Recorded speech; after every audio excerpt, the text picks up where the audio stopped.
Okay.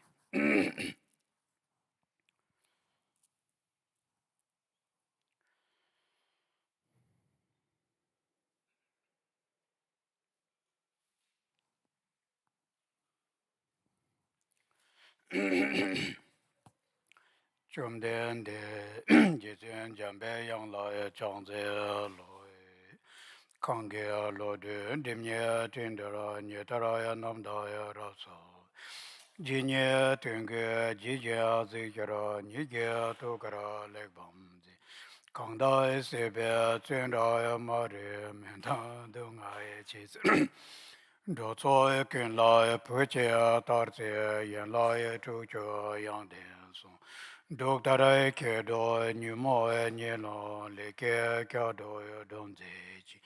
Maria me se a dong a e nye ge nye kyen ze ra de no.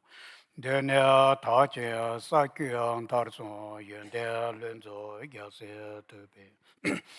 Chö ta e chö dang e chu nye jen te a dao le me tse jang be yang la e de. Seden köge kenra öse che dagle temo nemba rasan. Kadan tenche shunglo togwa ye lo de poge nangwa ya tse to so.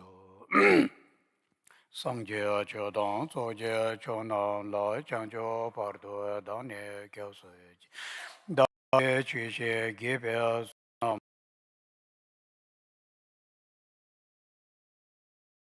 Sangye Chodan Soje Chonam Lai Changjo Pardo Dane Kyasuch Dage Chushe Gibe Senam Chen Dola Penjera Sangye Do Parai Sho Sangye Chodan Soje Chonam Lai Changjo Pardo Dane Kyasuch Dage Chushe Gibe Senam Chen Dola Penjera Sangye Do Parai Sho Semje damje dewa deve gyodan dembara chur dunga dan dunga ke jodan taware dunga mebe dewa ya tamba dan menda ware chur nyere chawdan nyedan tawe tangyam chembo la nebare chur semje damje dewa dan deve gyodan dembara Dunga dan dunga la ke dawa ye chu dunga me be dewa ya tamba ya dan mienda la wara ye chu nyereng chal dan nyi dan tal we tang nyom chenpo la ne pra chu ro ye semje an damje dewa dan dewe gyo dan ya dem pra ye chu dunga dan dunga ge jo dan ta wara ye chu dunga la me be dewa tamba Minda vare churje nyereng chak dang nyi dang tak dang nyom chenpo la ne vare churje.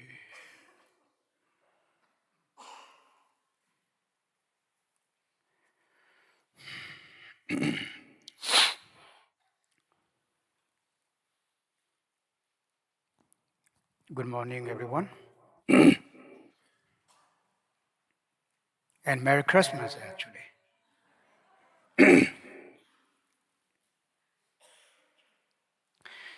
All right. Again, uh, it's really wonderful, to be here to discuss Dharma. So we are going to discuss Dharma, as you all know. Yes, it is true that we have different topics. I'll be teaching on Namshe Yeshe, wisdom, consciousness and wisdom. But essentially, it is really about the path to enlightenment. This is what we need to keep in mind, like I said yesterday. In the teachings, we should try to relate them as much as possible because it is about us. All of the teaching is really about us. When I say it's about exactly about our body, but it is about our mind. Every single thing that Buddha taught he always taught, something around the mind and about the mind, correct? So therefore, the essence of the whole teaching is really, to recognize our own true existence, which is same as saying to understand the nature of the mind. Besides our mind, there is no us, correct? Whenever we say we may think it is our physical existence, but this is not true. Because in every lifetime, we always gain a new physical form, but you never gain a new mind, do you? You don't. Otherwise, then, there will be no continuity of our mind stream. So therefore, the one that we always, the foundation of this concept of us, of, me, you, they, the whole thing is none other than our very own mind, actually. And therefore, the whole teaching, whether any kind of teaching it may be, it's always about, the nature of the mind, or about us, actually. The reality, the reality of it. I like it in that sense that,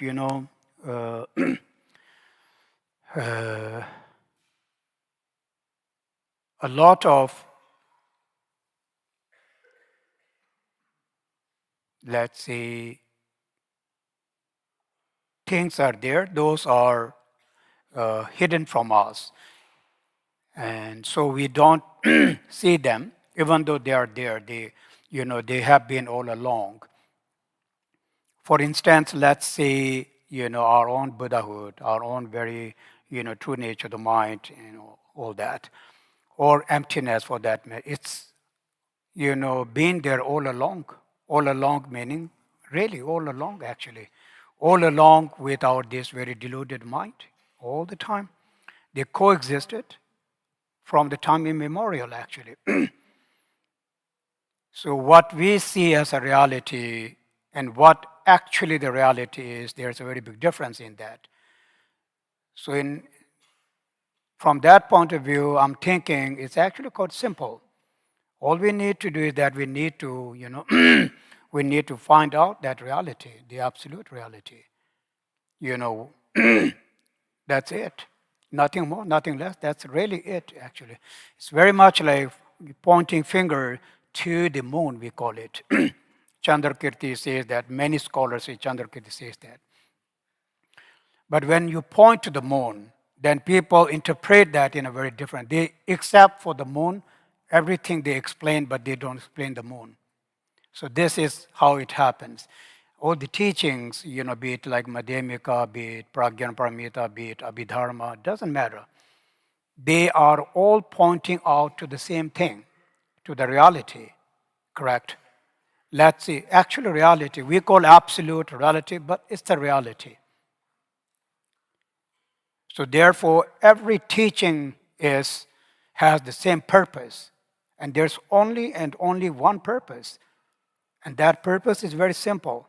Is pointing out to our own true existence. That's your true existence. So therefore, and that our very true existence abides within us, not outside of us, correct?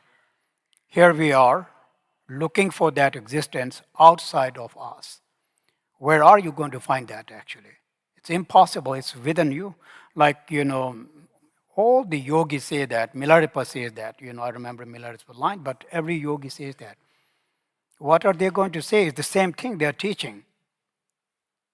Here we are thinking, oh, this is different, this is different.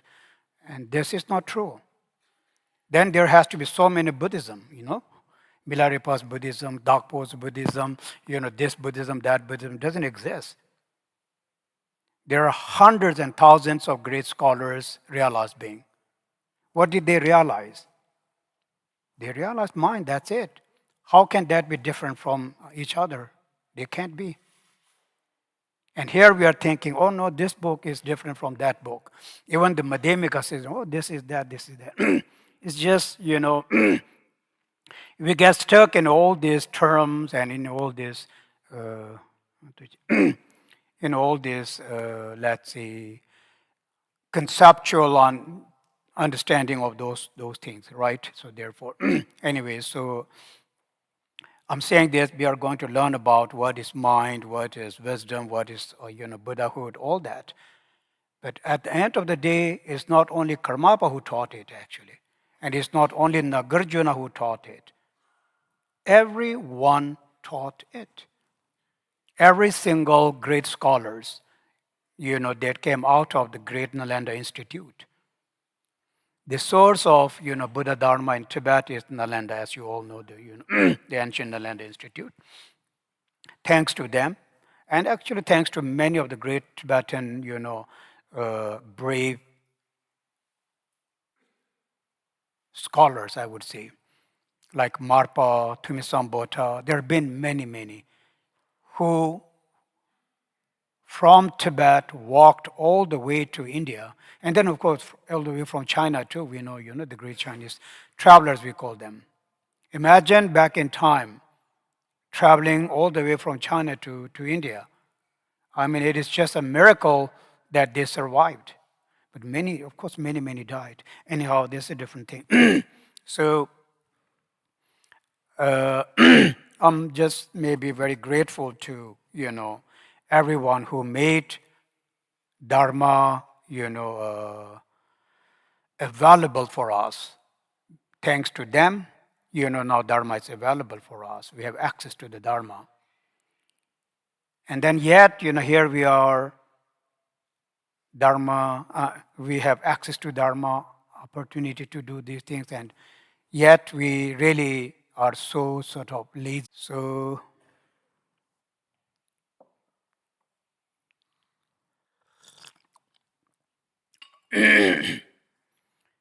right, so now what Namshe, Yeshe, in essence, it's actually consciousness and wisdom. Here, Karmapa, third Karmapa, Rangjung Dorje, it's very profound and very, precise. And it's two very simple things he talks about. He talks about the reality of, let's say, deluded mind, and the reality of the mind that's not deluded. It's pretty much that. So it's about the reality. Like when we say consciousness, here we are referring to the deluded state of the mind. And then when we say wisdom, we are talking about the same mind, but which has never ever been deluded, so to speak. So the undeluded mind, I guess, or non-deluded state of the mind. At the same time, then here, Karmapa also, teaches, he explains the method. What are the methods that which can help us, to overcome the confusion, the deluded state of the mind, which has been deluding our mind, and how can then we really help ourselves to experience the true nature of the mind? So antidote, basically the path for that. And what happens after that is then the manifestation of so-called the kayas, so-called, the Buddhahood of the Dharmakaya, Sambhogakaya, Nirma, and how they are related to the different types of the wisdom is what is explained in this book. So part of samsara, part of nirvana, right? Like I said, this book also has many sources actually. Where can we find teachings on mind, if you would ask that question? There are many books, on that. For example, one of the main book that Karmapa refers his book, or reference point. He doesn't quote that, but it's actually book called 30 Verses by Vasubandhu. There is a verse, and it's actually about 8 kinds of consciousnesses, very much in detail consciousness. This is one. Other than that, then there are, like for example, there is this huge book called Pramana Vartika Karika. Well, there are this tradition of the Pramana tradition. Pramana meaning Tsema meaning cognitions, mind. Uh, Dignaga and Dharma Kirti. Actually, first Dignaga, he wrote a huge book on that. Pramana Samukhya, I'm guessing. Okay. And then later on, a very great scholar, and who initiated the tradition of the Pramana, actually, tradition, is called Dharmakirti, Church Tagwa, Dharmakirti. And then there are many others, actually, after him. So there is those books, that are actually, source of what we call as the mind. And they're wonderful. In Tibetan, we have called Tsema teachings, Tsema meaning mind. And the source of that is none other than this book by Dharmakirti, actually. But there are many, and they are actually very, very, very useful. Okay, so for example, we have this psychology thing, in the West, psychology. So Buddhist psychology or psychology is really, the source of that is none other than those Tema teachings. And it's very deep. I must say it's very, very deep. For example, we talk about conceptualized state of the mind, non-conceptualized state of the mind, valid cognition, non-valid cognition.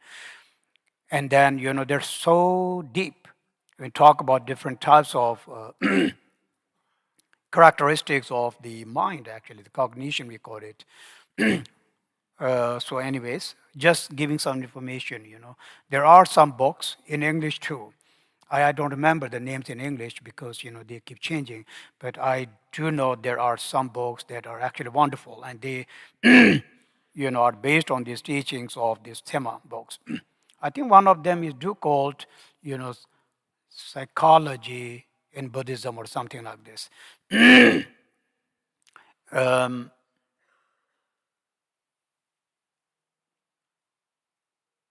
And then there is actually, like the teachings in Vajrayana a little bit, like the combination teaching of Tsa, Lung, Tigle, all these things. I find that very interesting, actually. So anyways.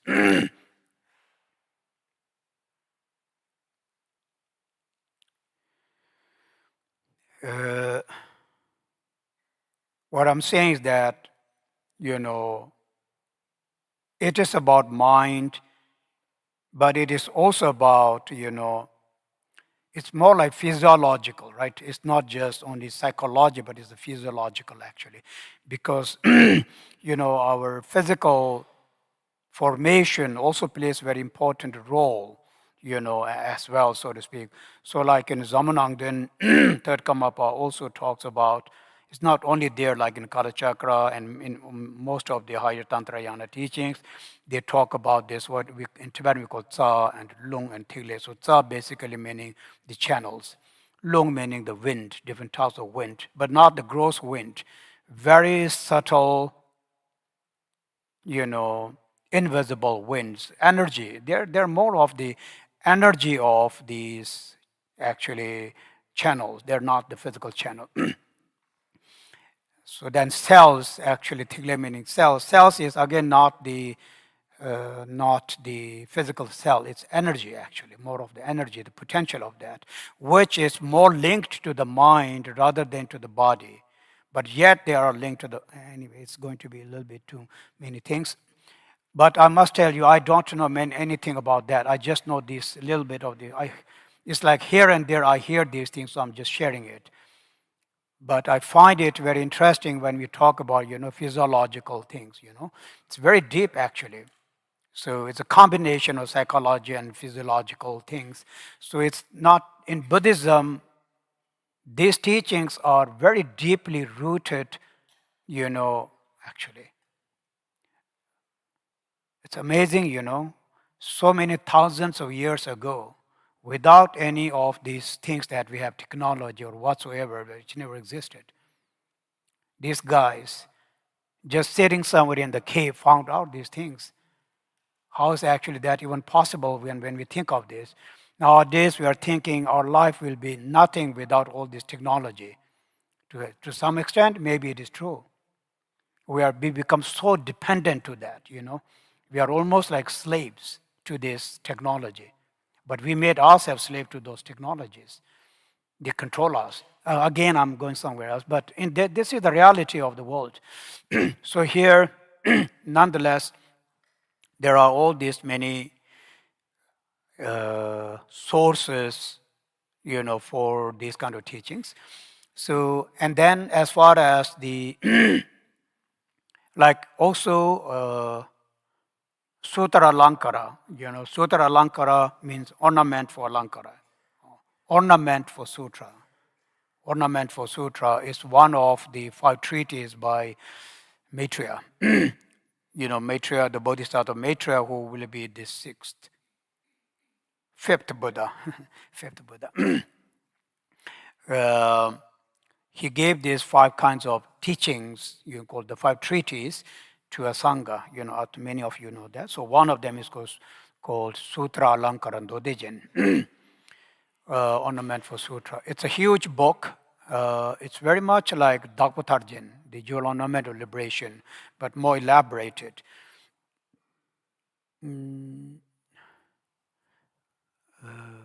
So in that book also is one of the source for this teaching on Namshe Yeshe, distinguishing consciousness from wisdom. Is Namshe Yeshe and Jepetencho. It means the treaty that distinguishes or differentiates the consciousness from the wisdom is the name of this book that we are going to study, right?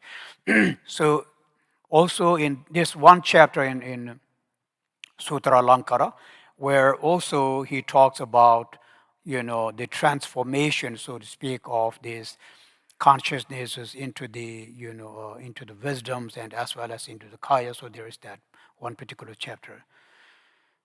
And then third Karmapa's own Samanang, the inner profound meaning, 6th chapter, is also about that actually. It is also about the wisdoms, and then the kayas.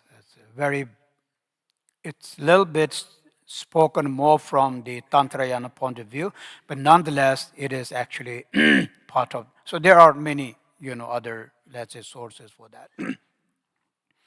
All right. So.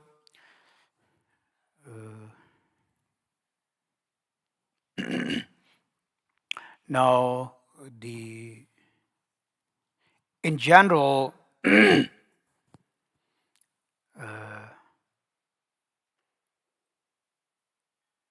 the goal that we're looking for, which is, let's say, liberation, which is enlightenment, right, is none other than our own mind, correct? It's really none other than our own mind. And then the, path, so to speak, that which helps us to gain that goal is also none other than our own mind. And then the one that, one that obscures us from seeing the reality, from seeing the absolute, or seeing that Buddhahood is also none other than our very own mind, actually. The path is the mind, obscurations are the mind, the result is also mind. There's a very beautiful line in Uttara Tantra Shastra, Julama, Buddha. In English, they just call it Buddha Nature Mind, but it's called Uttara Tantra Shastra Julama. which Khenpo Chocho will teach you about. There's a very beautiful line there, and Gambopa says that actually those lines or just the teaching in Uttara Tantra Shastra is the base for our Mahamudra, so called our Mahamudra, That's what he says. So what he says in that, like Mitra is, Sem Chirang Chiyasal Kang Yimpa. Sem Chirang Chiyasal Kang Yimpa.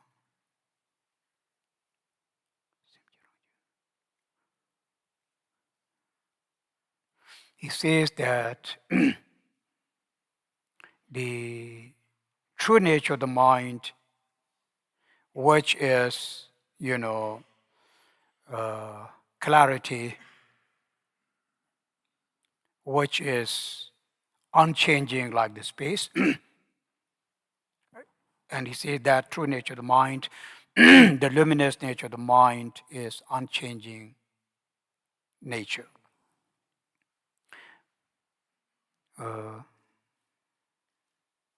And he says that the deluded mind, which is born from misconception, like the deluded mind, which is born from misconception, like, three poisons,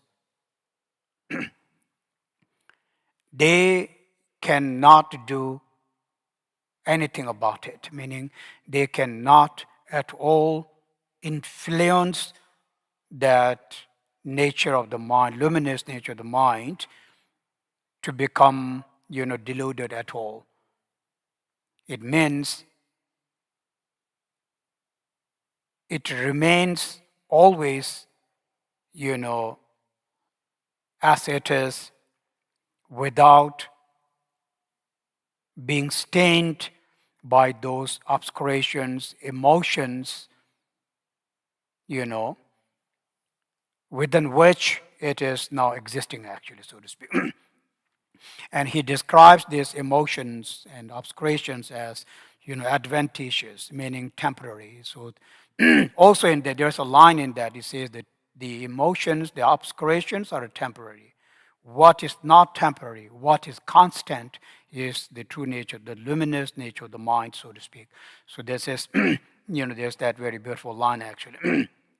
Same like, again in that book, in the Uttara Tantra Shastra, it's also another very beautiful line.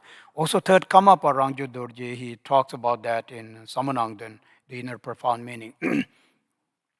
Again, in this book called Uttara Tantra Shastra, there is this line that says that,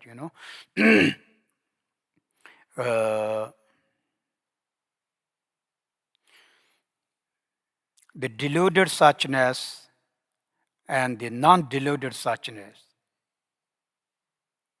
are the source of the Buddha, the Dharma, and the Sangha.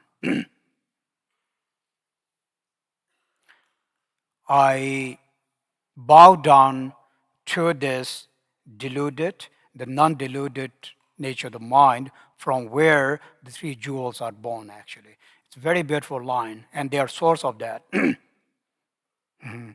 It means that the Buddha, the Dharma, and the Sangha, correct? When we take refuge in them, for example, the source, the foundation of our refuge, what is their source? How are they? How did they come about? Is what he's actually talking about. He's saying that the source of that is none other than your own mind, actually.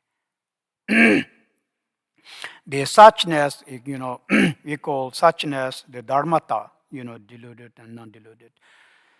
It is deluded when there are the obscurations, and when the obscurations are removed, then it is actually not deluded. So like, for example, Siddhartha, when he saw that reality, when he saw the truth, and then that's,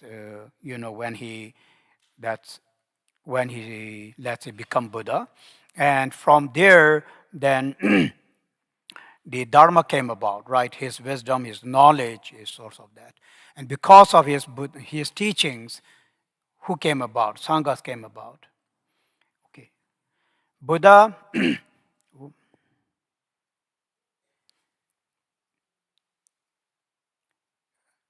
in Bodh Gaya, he got enlightened. But at that point of time, from the three jewel, there was only Buddha, correct? There was no Dharma, there was no Sangha. So when did the Dharma and the Sangha came about? The Dharma and the Sangha came about when he went to Varanasi, when he went to Sarnath. In Sarnath, for the very first time, when he gave talk on Four Noble Truths. So his very first Dharma was the Four Noble Truths, correct? As soon as he taught Four Noble Truths, these five disciples instantly gained the realization. In that very moment, then Sangha appeared. So the Dharma for Sarnath is the place where Buddha, Dharma, and Sangha came together for the very first time. It is not only a place where he taught, actually, so to speak. So here, this is what it meant, like when he's, what is that? In Uttara Tantra Shastra, when he talks about suchness, that deluded suchness and non-deluded suchness, so to speak. Karmapa also says, third Karmapa, Rangjun Dorje, says that, like as of now, we are all Buddha,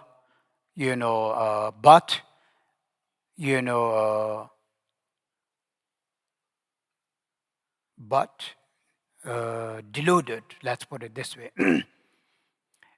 So therefore, we in the Karmapa's treaty, the term is tulku, tulku meaning emanation of the Buddhas, but the deluded ones.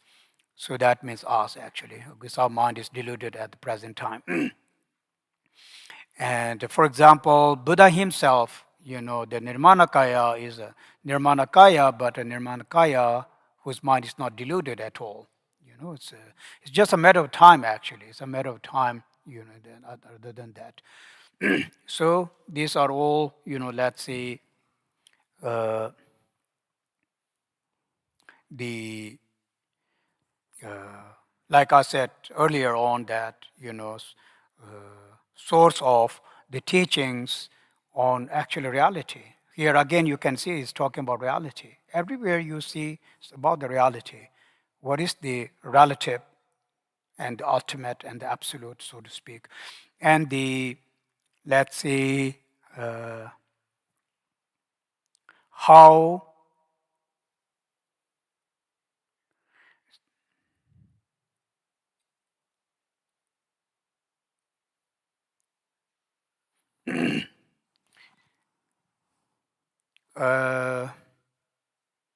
when one, let's say, understands the absolute, actually this is when one go beyond, go beyond any kind of, let's say, extremes, so to speak. What I'm saying is that I have to say now, we need to know the reality, we need to know the truth, we need what's absolute, what's relative. But in actuality, when I see the truth as it is, you go beyond something being true, something being not true.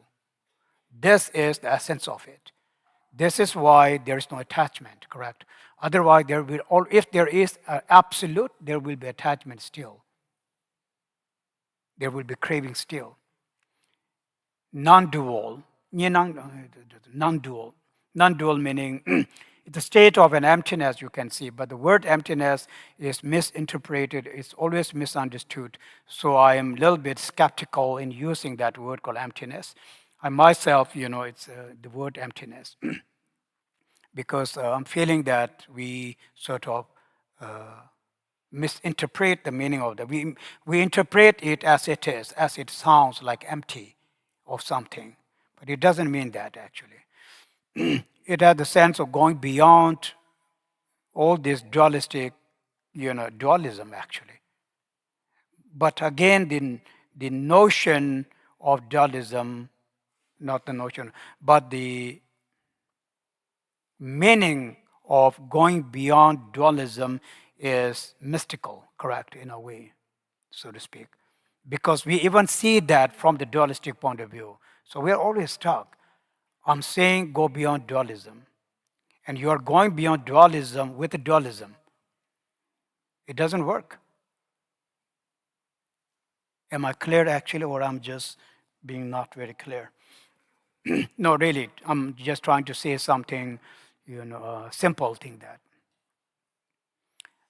What I'm also saying that in our everyday life, we want to try to have this experience of non-dual state of the mind. Really, it's not exactly blocking thoughts. It's not like shutting down thoughts.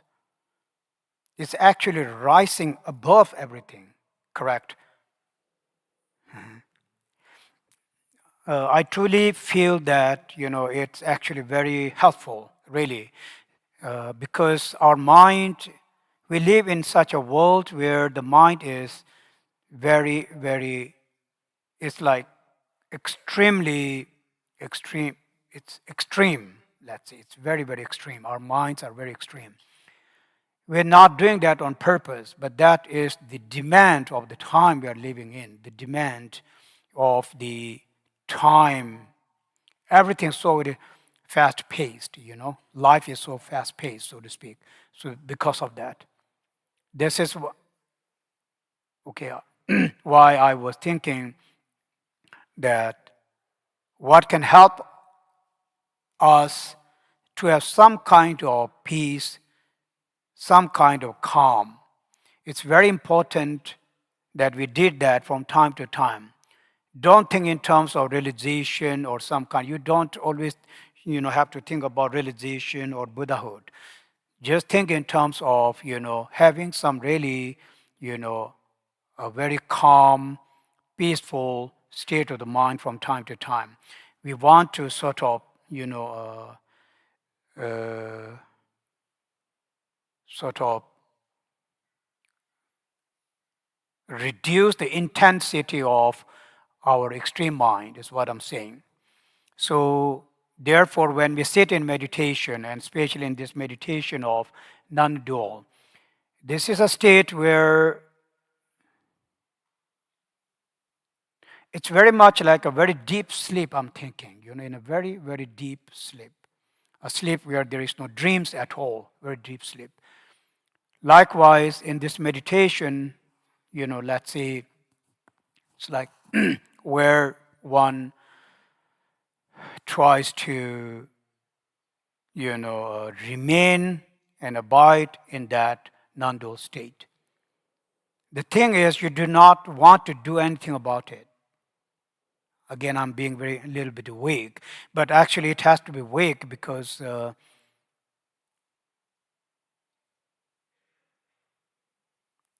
there is the term, no, in Mahamudra and in other things, gazing, we call it. The mudra of the gazing, something like that. They do like this, something like anyhow. It's a gaze, but it's a sign of being in that state of non-dual. But there is a term called gazing because, the inner experience of that state of the mind somehow, brings about this gaze of the eyes, so to speak. So there is something like that. Anyhow, just sharing few things.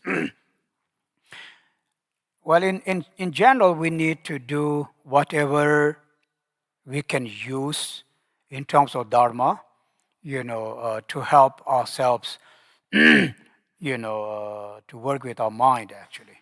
Okay? Yeah.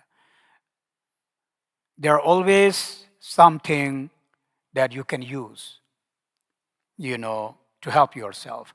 So we need individually, personally, we need to, meditate on that. Meaning like, okay, so what is it that I can actually really use,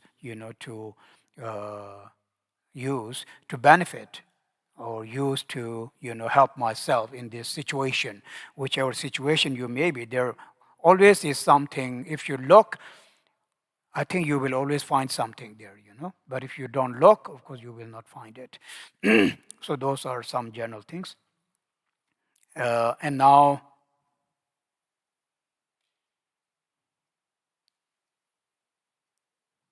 the yes.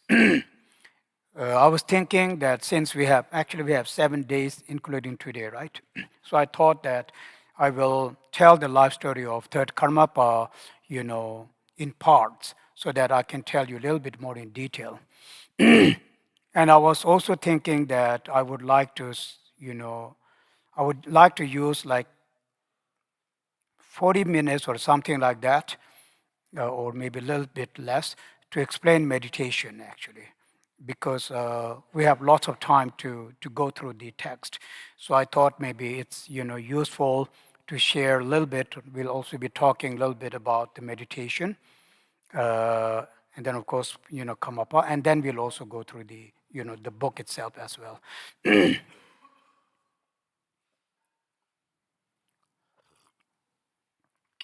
Now, as for I have to actually look in there and for a few things. The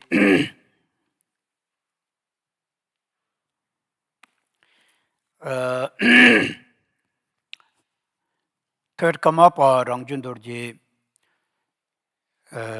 appeared in the world late 13th century and mid 14th century, I'm thinking. He actually lived only 55 years.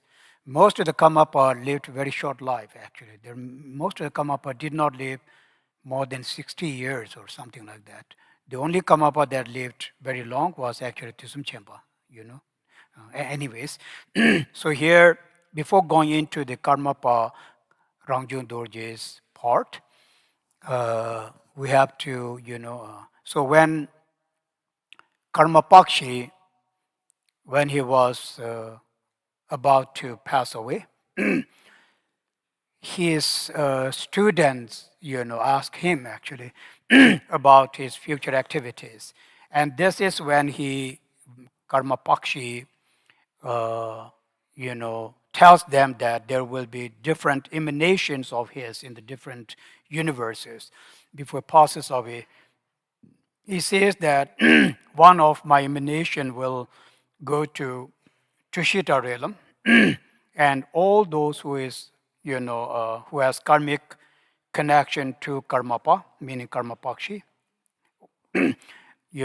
he will bring them to the Tushita realm. Also, it says that, Bodhisattva Ratnamati, we call Lodirinchen. Bodhisattva Ratnamati, who dwells in the Tushita realm, is an emanation of Karmapa, generally Karmapa, so to speak. That's one. And then he says another emanation of mine, as in Karmapa, Karmapakshi, will be born in in a realm, in the eastern realm. uh, it's called realm of Rinpoche Taye Burgemba.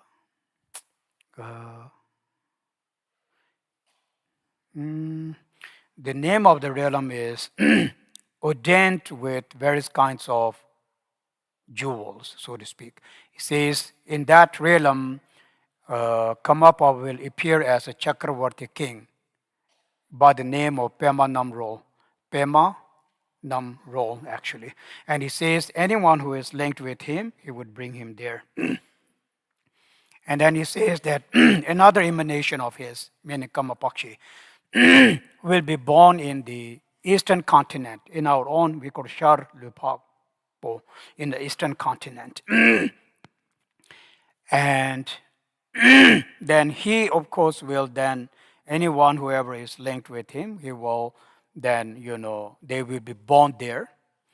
Generally speaking, when we have this karmic link to certain kind of bodhisattvas, then we are born in the realm where those bodhisattvas actually are born. So this is what he meant. He says everybody will be born there in that sense. And then Karmapakshi says that there will be many other. He says I could see there's so many other emanation of mine in many different universes. But he says one very special, bodhisattva of his incarnation will be born in the western part of Tibet. He's, of course, referring to Karmapa Rangjung Dorje, and he says that one who will be very, very learned in all the fields of knowledge, and who will appear as a yogi, so to speak, and who will, who will hold my legacy, so to speak. But all of them are holding the legacies. So in this way, then this is what Karmapakshi tells his students.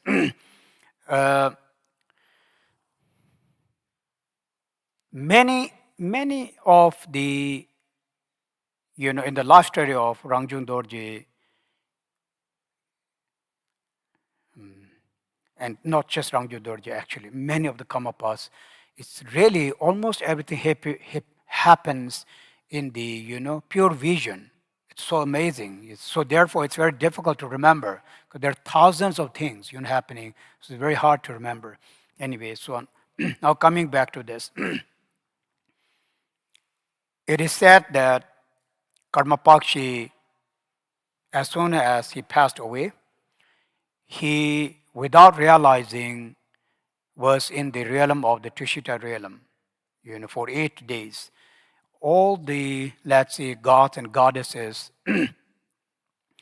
performed this ritual. But on the 8th day, he realized. And then when he sort of looked and he saw that his, followers in Tibet, that he had passed away. Not only he had passed away, they had already cremated his body too. And then they were all, of course, were suffering because of the loss that they had. So then he, out of his great compassion, he thought, okay, it doesn't matter. I will just go back to them, just like immediately. The way to do that, still Karmapakshi, okay? The way to do that was to do Pawa Tongju, not just Pawa, but the Pawa Tongju. Transferring of the consciousness directly without dying, actually, right? Pawa Tongju. Back in time, Pawa Tongju was very, very, well-known practice. I think many of you know that in India. Who was that? I think Kamalishila. There's a story that Kamalishila was a very handsome man. So he did Pawa Tongju to help somebody. And then there was another guy who could also do Pawa Tongju. He stole Karmapakshi's body. Again, just for the fun, I'm telling this short story. There's actually bigger to that. So who I'm saying? Kamalishila. I'm saying Karmapakshi, no, Kamalishila. We call Patam Basangje, but anyways, Kamalishila. Coming back to Karmapa now, Karmapakshi, and then he found that, or he saw directly that in Surpo, a young boy at the age of 13 had just died. So Karmapa Pakshi immediately transferred his consciousness into him. And then, of course, the boy just stood up. When the boy stood up, and then everybody, including his mother, thought this is very, very inauspicious. It's like when the death opens its eyes, it's very, very inauspicious. So the story says that the mother, sort of threw a lot of dust into the eyes and she just damaged the eyes. And then Karmapa felt like, oh, this is very inauspicious.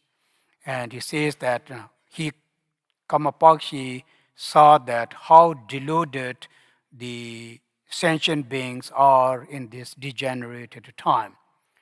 And then he could not carry his activity as a blind man, so he had to leave that body.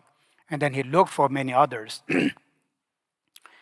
Then he did find after a long, let's say, search, he did find, but it was a pigeon that has also was not very good.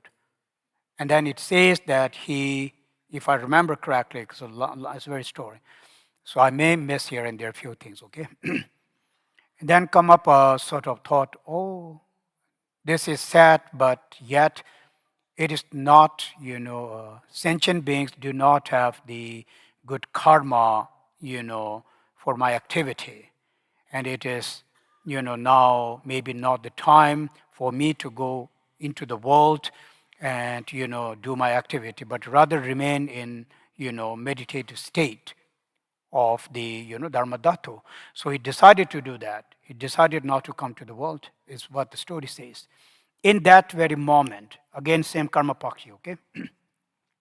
The dakinis, we call the 25 dakinis, Shinkyong. Shinkyong meaning the gardens of the galaxy, actually. It's not the movie, okay? But it is the gardens of the galaxies. You may think this Khenpo is all about movies, but it's not the movies. I'm just trying to help you. Really, in Tibetan, we call it Shinkyong. Shin meaning actually, galaxies. I don't want to say realm, it's very small, because these dakinis, and dakas, these, they protect the Buddha Dharma, correct? They are the one who protects the Buddha Dharma. And there are Buddha Dharma in all of the galaxies, in this, this limitless galaxies. So anyways, 25 of them appeared to come up. That's what actually I was going to read a little bit from that, because it's so beautiful, so maybe it's helpful for all of us. Some lines, there's a lot of many lines, but some lines I will, I would like to share with you guys, if you don't mind. Yeah, it's very also very touching, I actually cried, but not now. I cried when I read it first few times, in the sense like, became very emotional. uh, yeah, okay, so I'm looking for that. Yeah, here the Dakinis, there's 25 of them, they say this, they sing it out for him. They request Karmapa actually, and this is what they actually request. Yeah, basically they're saying that, oh, the great compassionate one, please do not leave sentient beings, without guidance. You must come to the world and and help them, to help them with your activities. And as well as please hold the, you know, the, what we call that, the banners of the Buddha Dharma, so please don't leave the sentient beings, without any guides, is how they say it. And Karmapa, in response, he says this, is very beautiful again. He says that in order to achieve precious human life, you have to find a father and a mother. But times like now, it's very hard to find a father and a mother, of a noble race, let's say, where you will not be deluded at all.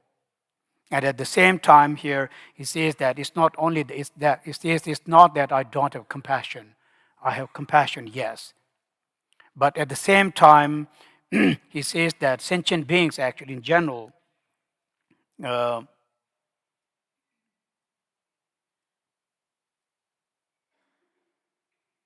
yes, because of the time, the holding of the Buddha Dharma also is very hard. It's not that I do not have compassion, I do have compassion to all sentient beings. But then, as far as the sentient beings are concerned, they actually lack the merit, they lack the potential. Even if I came down, it may be of not of a great benefit. I like this part actually.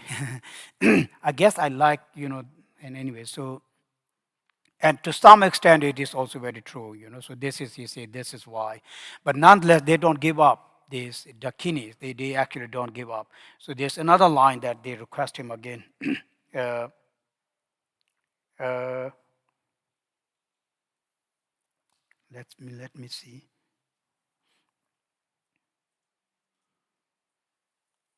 Oh, okay. So then, actually, all of these dakinis, then they don't give up. They actually introduce themselves. This is how we know there are 25 dakinis, and they explain him, saying that I am from this, particular galaxy, and my name is this and that, and this is whole of things. And then in the end, then they again say that if a bodhisattva like you do not, behold or do not hold the Buddha Dharma, who's going to hold the Buddha Dharma? And if a bodhisattva like you, if you don't, you know, um, if you don't guard the sentient beings, then who is there that we can really, seek help from if you don't do it? You being bodhisattva itself means that you must take care of sentient beings. So therefore, you cannot give up, so to speak, sentient beings at all. So they cry, actually, so to speak. They become very emotional. They cry again, again. And Karmapa is also very, stubborn. He doesn't say yes, actually, here also. He says that, yes, what you're saying is very true, but at the same time, there are all these other, great scholars. You can seek, refuge in them. You can seek help in them. But please, says, let me just stay in this state of mind. And then there is another very good, they say that, yes, it is true, there are many, but they are not like you. They don't have your realization. They don't have your compassion. There are many, but they are also, bit deluded. They have, ego. They have jealousy. There's pride. So therefore, they can't exactly have sentient beings. So therefore, you can't say no. You must come. And this time, then it is said that all the gods in the three, we call the three states, also appear to him. He says, please do not do that. Do not kind of go into the state of cessation at all. You must, know that sentient beings need you. You must come here. And then again, Karmapa, he says that, it's very hard to find all this and that. Then they actually say, okay, fine. We will find you a father and a mother. And we make sure that you have very good birth. Actually, this is a point where in that moment, Karmapa, in that very moment when he sort of accepts that, it is said that they, manifest, chakra samvara actually in union. And in this very moment, Karmapa receives the initiation from the chakra samvara. This is how actually Karmapa enters mother's womb. It's a long story to tell. There are two ways of understanding that. One where he explains that how his experience in the mother's womb in terms of, from the point of view of delusion. And then he tells to the bodhisattva that how he, while he was in mother's womb, went to many galaxies of the Buddhas and sentient beings and helped sentient beings, actually, so to speak. So there's two versions of that. It's called actually the Bardo story of the Karmapa. Later on, when he was 3 years old, I'll tell you that, when he proclaimed that I'm Karmapa, then there was this very great scholar and learned Mahasiddha called Serlingpa, not Serkangpa actually, not Serling, Serkangpa. So he asks him, Karmapa, when he was 3 years old. And this is when Karmapa tells him the Bardo actually, experience of that. Anyhow, so coming back to this. So in this moment, when Ujjainpa was somewhere in Tibet, I don't remember exactly where, when Karmapa was in this Bardo state, Ujjainpa in his vision sees Karmapakshi, riding on a horse and wearing robes, black hat, And then Ujjenpa, you know, requests Kamapakshi, saying that, oh, please stay. And Kamapakshi says, now I cannot stay. Now I must actually leave. But I'll see you very soon. This was a sign that Karmapakshi was passing away. So then Ujjenpa says that, oh, last night I saw this dream or this vision where I saw my teacher Karmapa, riding away into the, west, which means he's passing away. So he does a ritual thing for that, so to speak, in his own vision. Um, yes. So then in this, the part when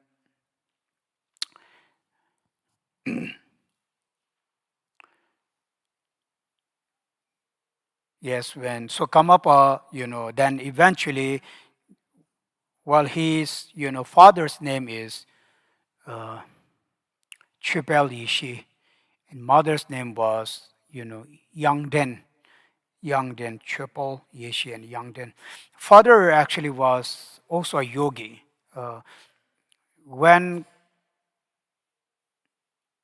both the father and mother actually had met Karmapakshi, you know, and then the Karmapakshi told the father that they had a discussion, and then Karmapakshi told the father, Chopalishi, he was also Chopa, he did a lot of he was also a Chopa, said that, one day I will also come to you and you have to host me, so to speak. He doesn't say that I'll be born to you, but he says you will host me. So, anyways, just saying the relation. And then when Karmapa was born, the third Karmapa Rangjun Dorje, as soon as he was born, he stood up, like he sat up like this, and then he says he cleaned his face, and then he looked at the moon. When he looked at the moon, it was eighth, according to the Tibetan calendar, eighth day of the, lunar month. So, oh, today is the eighth of the month. He spoke like as a regular person. And the woman who was hosting Karmapa's parents thought, oh, this is very bad. An infant seeing all these things. Then she says to Karmapa's parents, you must get rid of him. This is very, very inauspicious. And then Karmapa's parents like, no way, we were not going to do that. So they actually moved from that place to another place. And this is when Karmapa, now this is third Karmapa Rangchen Dorje, right? Karmapa then in his heart sees that how deluded human beings are. Even though he, of course, knew how to speak, even though he didn't, could walk just like a regular person, he didn't do that. He didn't speak until he was 3 years old, actually, because he didn't want to offend anyone, He didn't know that he was going to offend somebody when he spoke, but he did offend someone, so to speak. So when he was 3 years old, again when Karmapa was, so this is when Karmapa was born, so to speak, the third Karmapa Rangju Dorje was born. Ujjenpa, again in his dream, he had this vision where Karmapa was riding a horse, but Karmapa was so, looked so glorious, actually, shiny. And then Ujjenpa knew that his teacher, his guru, Karmapa, has actually now taken birth, so to speak. You remember actually, same thing, there's a very similar story to Karmapa Thai Dorje also. I remember Shamarumji telling us many times that Chobje Chichen Rinpoche had these kind of things. It's very vague in my mind. Now, if I remember it correctly, maybe many of you who had met Shamar Rinpoche, who had heard these stories, maybe remember more clearly. Because we went through so many things, so my mind is a little bit weak. We really went through a lot, so to remember everything clearly is a little bit hard. But nonetheless, what I remember very well was that Chobje Chichen Rinpoche, he lived in Bauda, right? So when Karmapa passed away, maybe a little bit before 16 Karmapa passed away, he saw Karmapa, Sri Karmapa doing Kora in Bauda. But he was wearing a robe that was very, old and, ragged. And he didn't look very good also, and kind of pale. So in his heart, Chobje Teje Rinpoche had that thought that maybe Karmapa was passing away. And then when, I don't know if it is when Karmapa was born, but it is, if I remember correctly, please correct me if I'm wrong. If I remember correctly, then one day, someone from Lhasa came to have an audience with Chobje Teje Rinpoche. And this person told, no. So one day, Chobje Teje Rinpoche had this, again, dream, a vision, where again he saw Karmapa, 16 Karmapa, doing Kora, the Buddha. But at this time, he was shining. He looked glorious, as if he was going to conquer the whole universe. He got that kind of very intimidating. He says he had a very intimidating experience from Karmapa. So in his heart, Chobje Teje Rinpoche, oh, this is a very good sign. And in the morning, he had that, dream at the dawn, I'm guessing. And then in the morning, someone from Lhasa came to have an audience with him. And he brought the picture of Karmapa and said, oh, this is, 17th Karmapa, claims to be 16th Karmapa. In that very moment, Chobje Teje Rinpoche knew that this is Karmapa. It's the story that actually Shamar Rinpoche told. Chobje Teje Rinpoche told this to Shamar Rinpoche, I think, right? I think if you guys remember, I don't know how many of you, some of you know this. And anyway, so there are,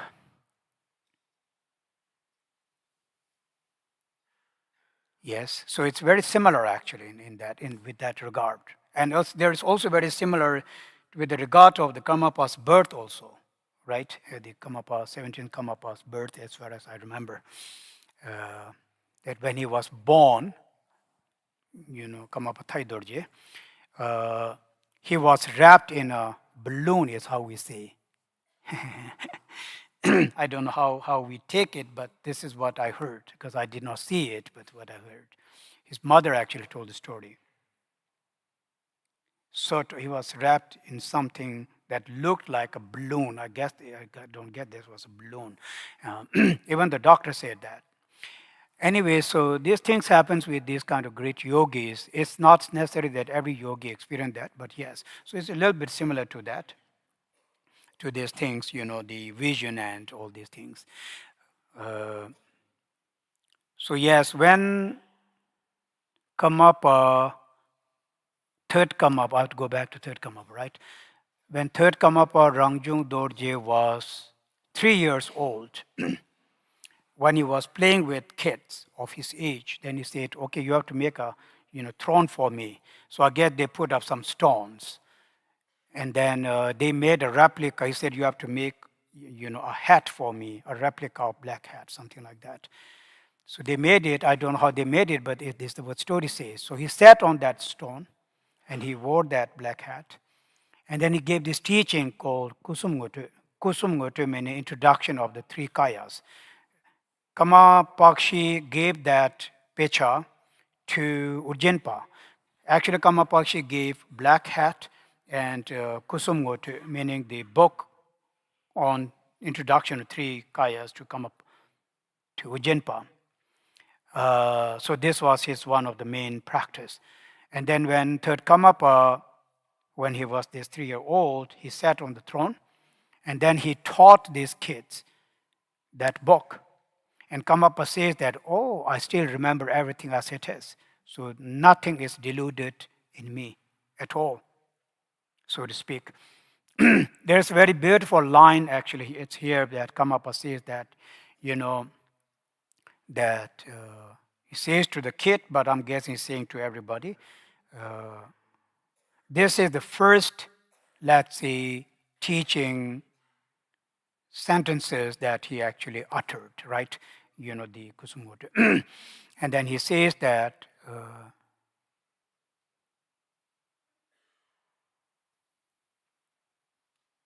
by, you know, by seeing that how ordinary sentient beings can be so very strongly deluded, I feel so very great compassion in me.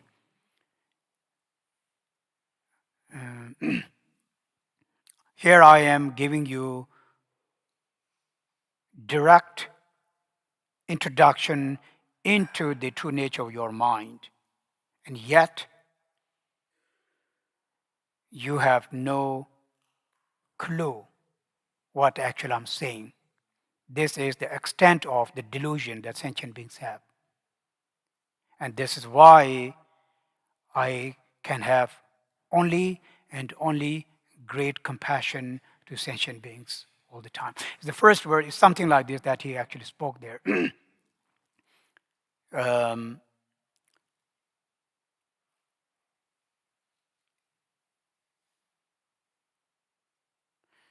uh, yes. And then the other thing that Karmapa actually, Karmapa, now Rangjung Dorje said, was he read the minds of the father and mother. Actually, here, minds of the father and mother. Like one time, his mother, you know, had, they were actually very poor. You know, the parents were very poor. So she had a katak, only one katak, and she lost it. So she felt very bad about it. Then Karmapa read her mind. He says, "Oh, mother, don't worry about that. You know, you don't worry about losing that one katak. I have trunks and trunks of kata in Surpo. So when you get there, you can have all of that." It's one thing. Then his father, you know, because they were very poor, so his father, you know, wished or desired that he had more, you know, more cattles, like for example, sheep, goat, and yaks. They had none. And then Karmapa read his mind and said, "Oh, father, don't worry. I have plenty of them. You know, when the time comes, you know, you can have all of that." So then father says, "You know, who are you that can read my mind?" Who says, "Oh, I'm the most famous Karmapa." And this is when his father remembers what Karmapakshi told him. That Karmapakshi had told him that there will be a day when you'd host me. And then he understands that. But then Karmapa tells his parents, "Do not say to anyone yet." It's always very important to keep it secret.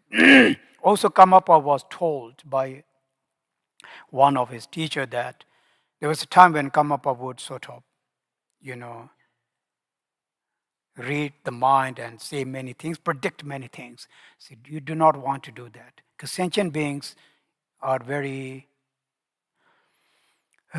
sentient beings are very deluded. Not just deluded, they're very, you know, mm,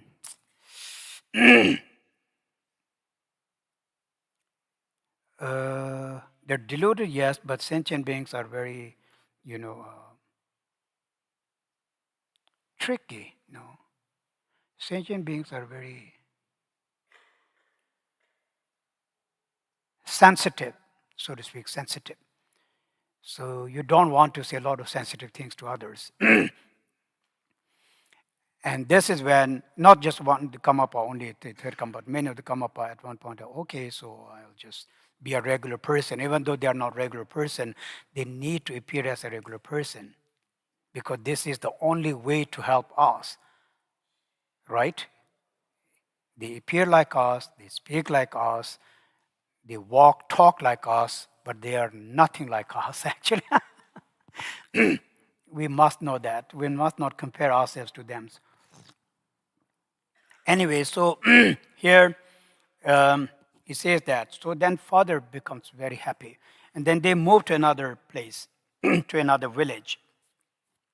One day the father gets drunk and he's so happy and he says, listen everyone, in the town, small town, Karmapa has born, to me as my son. Because he was drunk. This is why in the vow he says, if you should not take any substance that will intoxicate you. So, and in that gathering, then Khenpo, he was a very learned, great scholar and very, very realized person. So he wanted to check whether this is a true story or not. So he meets up with Karmapa actually, the Karmapa who was a very young boy, 3 years old. And this is when Karmapa tells him the Bardo turtle, not the Bardo, this is called the Bardo story of the Karmapakshi, actually. He tells him many things. Like, for example, one thing says that when he was in mother's womb, the mom would say that this must be a girl because she is very, it's not staying in one place, moving all around, must be a girl. So he says that. And then there's things like this, many things like this. The talks between the father and mother, he sees few of those things. Then both father and mother become red.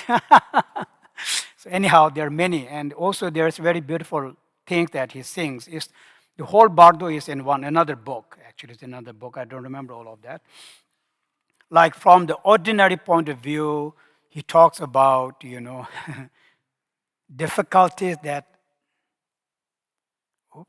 Actually, if you read Jewel Ornamental Liberation, when Gambopa talks about, the suffering of the birth, he talks about what kind of suffering one experiences when you are developed as a real person in the mother's womb. So there are those things.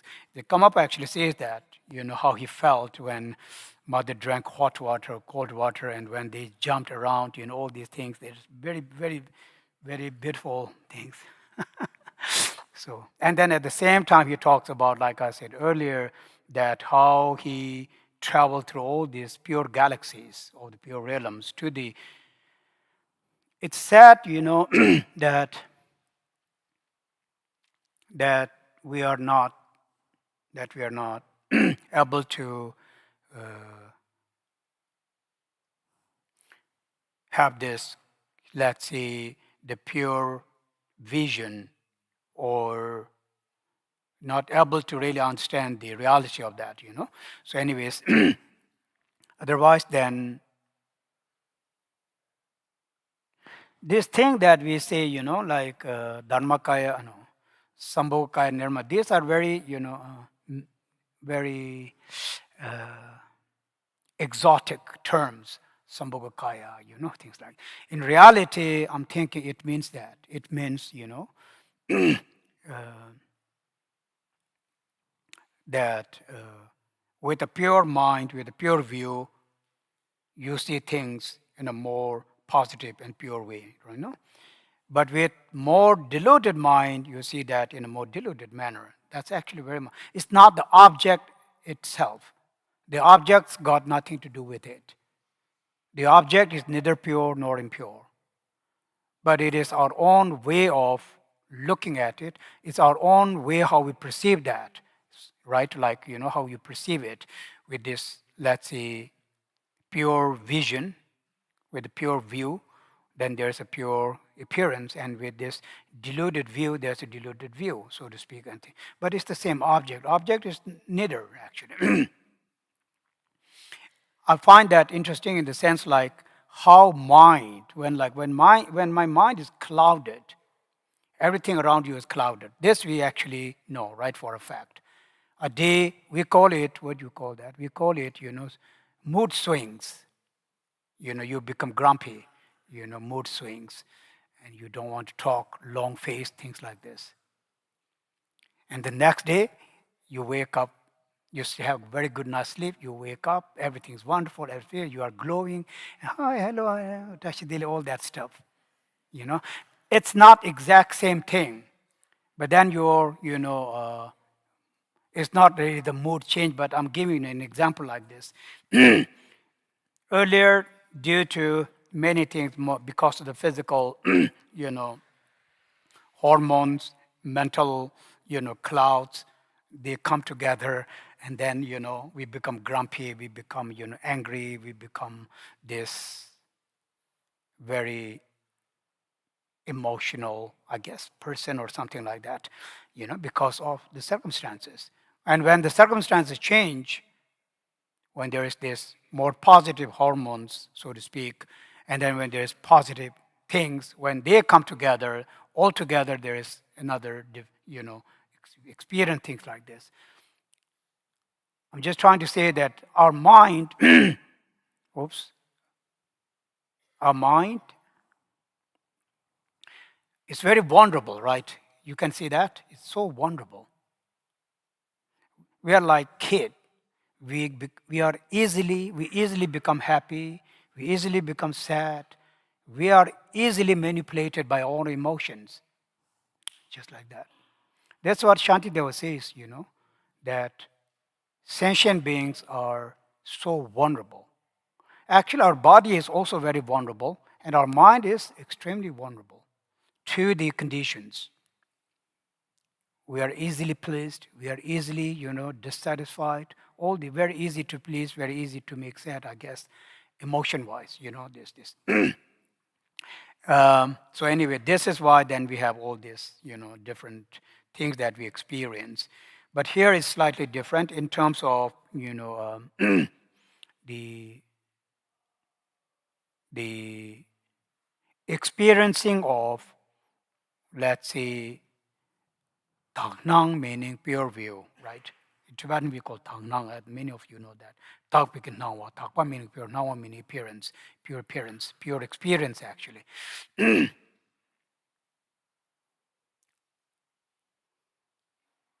Like through meditation, perhaps you can do that, I'm thinking, like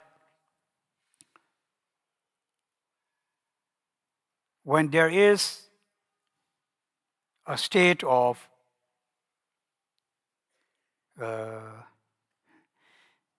for me, I'm thinking more like when my mind is in a state of neutral, then I'm thinking this is when I will have the most clarity actually. Because this is when I have the highest opportunity of seeing the reality as it is, correct? Reality as it is.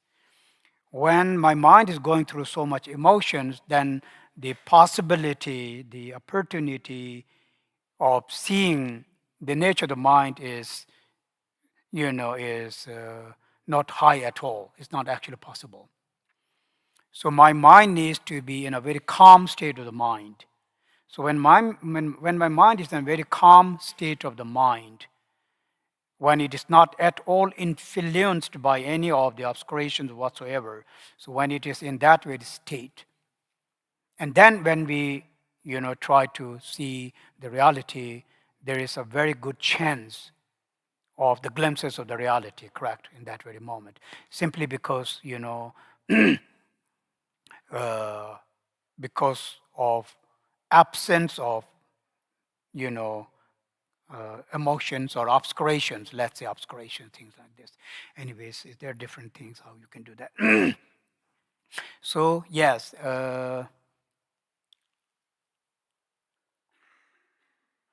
so where did we come? Yes, so this is when Karmapa, he was 3 years old when he,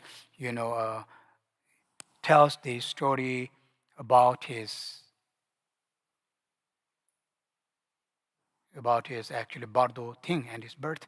All right, I think I'll stop here, but we have half an hour or something like this. I'm thinking I can take some questions if you like.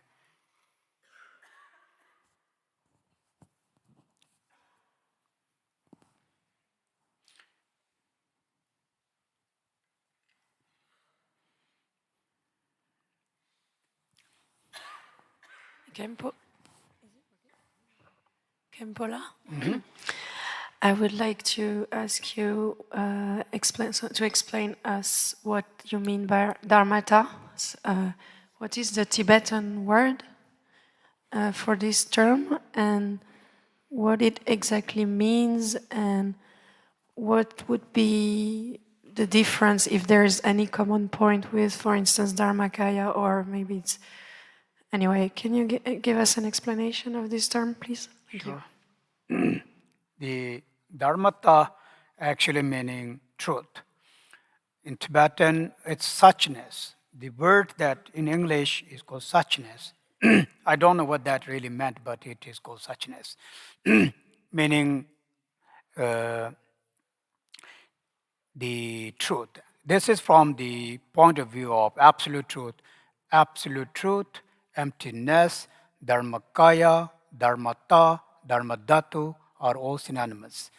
Basically, we're talking about, the absolute, absolute truth actually. So suchness means that, dharmata. It actually means the absolute nature of the phenomena. Dharma, ta, meaning absolute nature of the phenomena. So,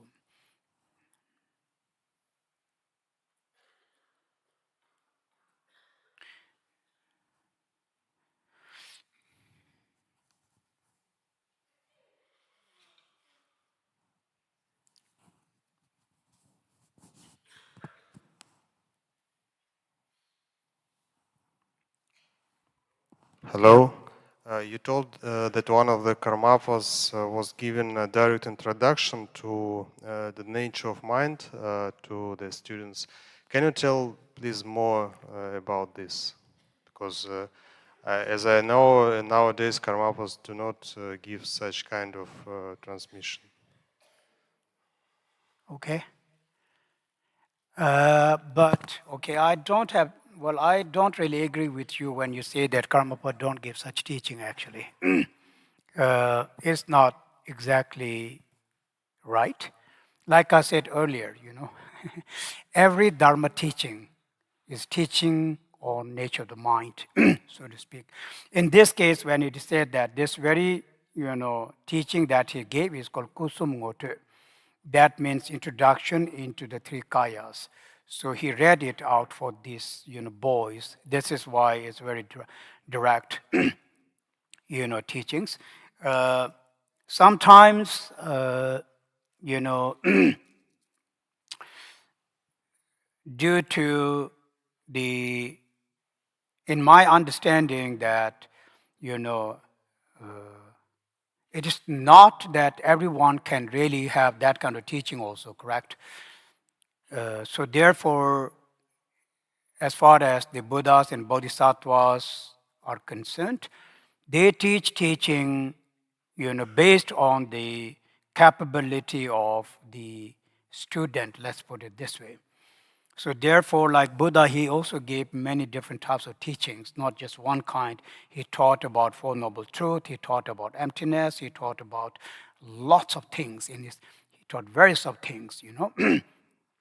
So he said all these different, individuals, uh, because he knew that with that teaching, he could bring them to the path.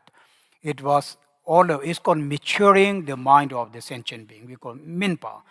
It is so important that first we need to mature the mind of the disciples. Once when the mind of the disciple is matured, then one can give more, teaching, more profound teachings, just like we say during the mind training teachings.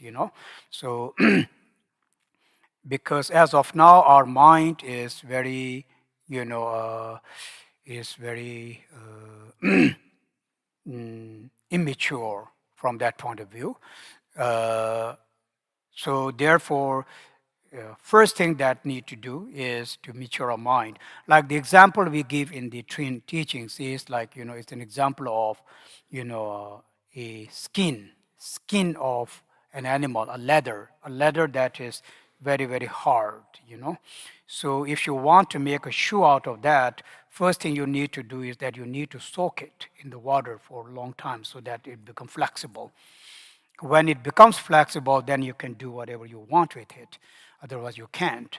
Likewise, the Dharma teaching that are given to us is really our mind is like that, let's say, like that, leather, which is very, very hard. So it needs to be soaked. So this is also the reasons you're saying that. But then if someone who is really matured, how matured meaning what? Matured, my mind will be matured when I have enough accumulation of merit, when I have enough wisdom. Like I said yesterday, tapshe.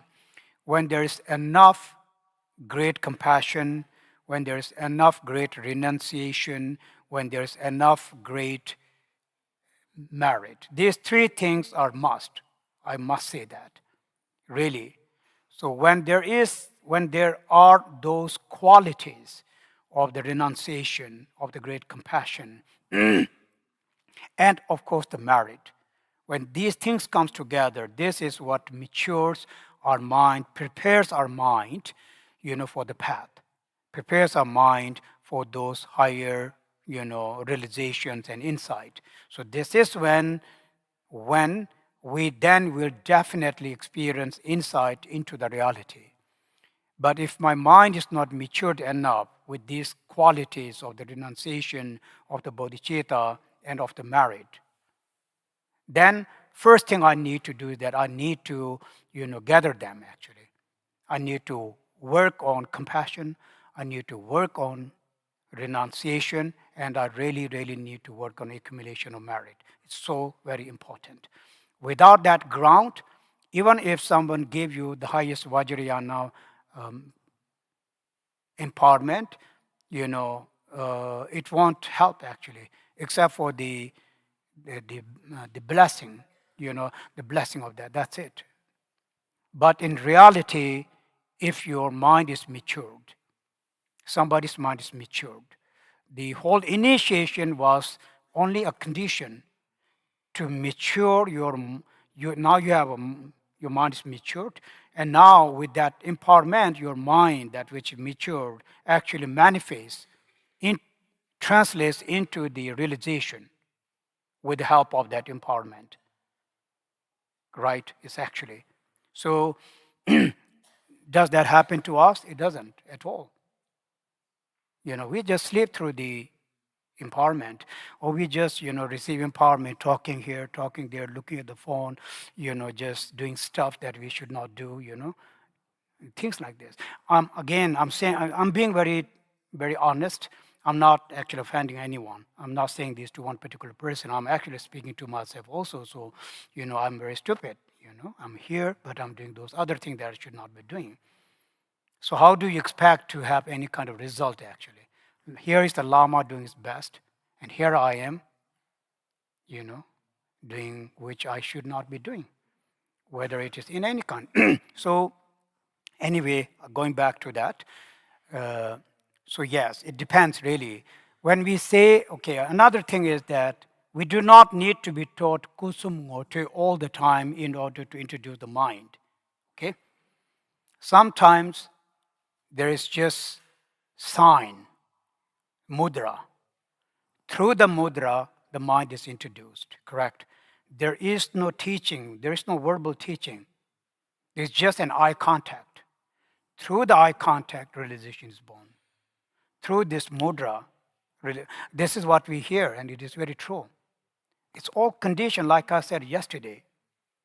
But that condition works only when I have that matured,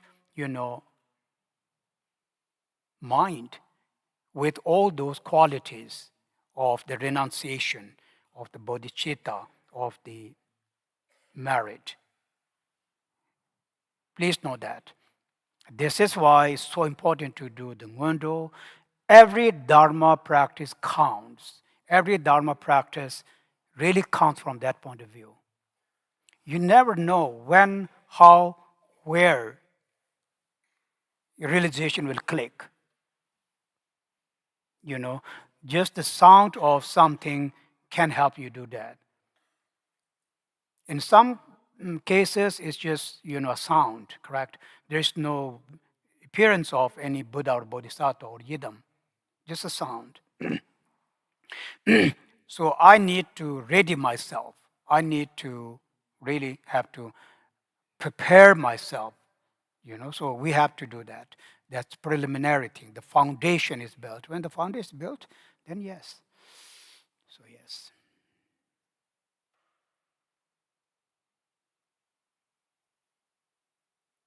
So everything that we're doing is meaningful, truly. Like for example, I say this all the time when I speak here at Kibi. I know that you guys work very hard to be here, and not just here. I know you guys work very hard to, really for Dharma. In that sense, I know how difficult the life actually is, but then one thing I very appreciate and admire is that that you make sure that you use those, let's say, money, we can say, to go to Dharma. And this is, for me, this is very, very inspiring, actually. Especially young people, you could go to the beach, you could have just, a good time. Nobody is actually stopping you from that, but you decide to come to this very boring place to listen to this very boring stuff, do all the boring things, and then yet you get inspired, So I really inspire that, So I admire that, and it's not easy for you guys at all. I know this, but what my point is that please know that you will have much, much greater result out of it than going to a beach. When you go to a beach, that's it. That's the end of the story. I don't think you will gain anything out of that in your next lifetimes. I doubt that, But in Dharma, I'm not saying only in Kibi, but when you, do these things for Dharma, then you are doing this not for one lifetime, 2 lifetimes. It's just really doing for your whole lifetime until you gain the enlightenment. What more can you ask for? And this is the best way of, using your wealth, I would say, and wealth and time and energy, actually. Why I'm saying these things, actually? Anyway, so I appreciate that. So I'm very thankful. It just came out. So yes, you must know that. This, because I was talking about the conditions, this is why I actually brought it up. So you must know that you are accumulating a lot of merit. You will get more than what it's worth, actually. Like you say, I want my money's worth, you will get double of that, actually, or triple of that. You can multiply that 1,000 times worth than that. Really, I'm not just sugarcoating things. I'm just saying something that's what I know from the Dharma point of view.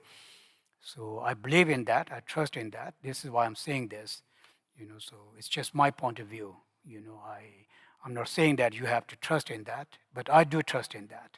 Okay, now I think I will stop. You will have some more time to. Oh, it's for lunch. It's not teaching. Ah, I see. All right, anyway, I'll stop for today. If there's no more question, I'm going to say dedication.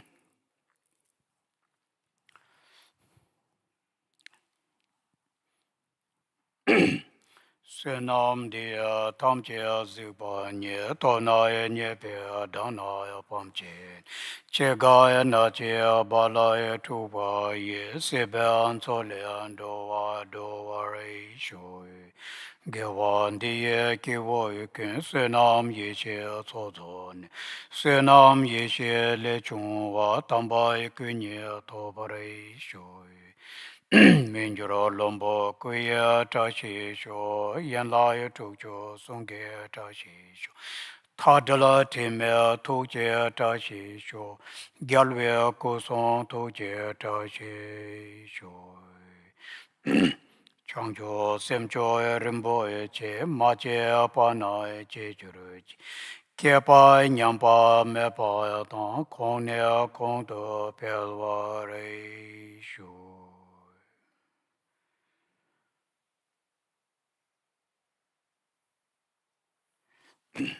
Thank you. Have a very good day.